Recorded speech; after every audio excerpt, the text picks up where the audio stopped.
اعوذ باللہ من الشیطان الرجیم بسم اللہ الرحمن الرحیم رب اشرح لی صدری ویسر لی امری واحلل عقدۃ من لسانی یفقہوا قولی۔ السلام علیکم ورحمۃ اللہ وبرکاتہ۔ جی ناظرین، آج میں جس مرض کا علاج لے کر حاضر ہوا ہوں وہ مرض اکثر عورتوں میں پائی جاتی ہے اور بہت ہی پیچیدہ مرض بھی ہے، وہ ہے کثرت حیض۔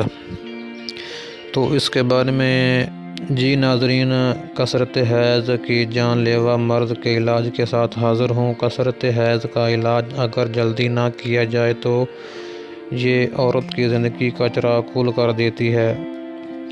اصل میں حیض رحم کے فضلات ہوتے ہیں جس کے اخراج کے بعد عورت کا جسم ہلکا پھلکا اور چوکو چبند ہو جاتا ہے اور عورت اپنی مثل پیدا کرنے کے قابل ہو جاتی ہے۔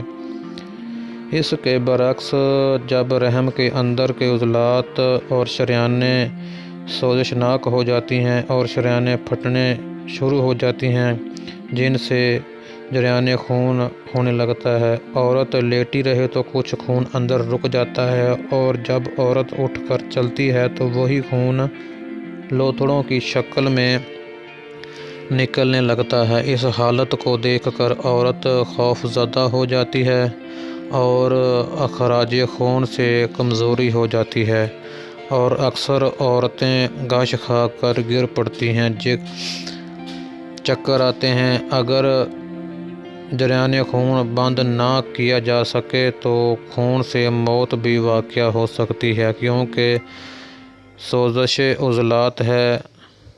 اس کا علاج محلل عضلات سے کریں گے انشاءاللہ، اور بہت ہی آسان اور سادہ سے نسخہ کے ساتھ انشاءاللہ۔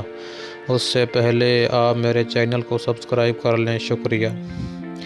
نسخہ نوٹ کریں: نوشادر ٹھیکری 2 تولہ، رحمت کھتائی 2 تولہ، ہلدی اچھے والی جو دیسی ہلدی ہوتی ہے، یہ بازاری ہلدی نہیں، ہلدی 2 تولہ، برگے سنا مکی 2 تولہ، سونڈ 2 تولہ، مرچ سیاہ 1.5 تولہ۔ سفوف کر لیں، 500 mg کے کیپسول بھر لیں۔ ہر 3 گھنٹہ کے وقفہ سے تازہ پانی سے لیتے رہیں۔ جب افاقہ محسوس ہو جائے تو ایک کیپسول 3 ٹائم دیتے رہیں۔ استعمال کریں اور فائدہ اٹھائیں، اور کمنٹس میں اپنی رائے کا ضرور اظہار کیجیے گا۔ السلام علیکم ورحمۃ اللہ وبرکاتہ۔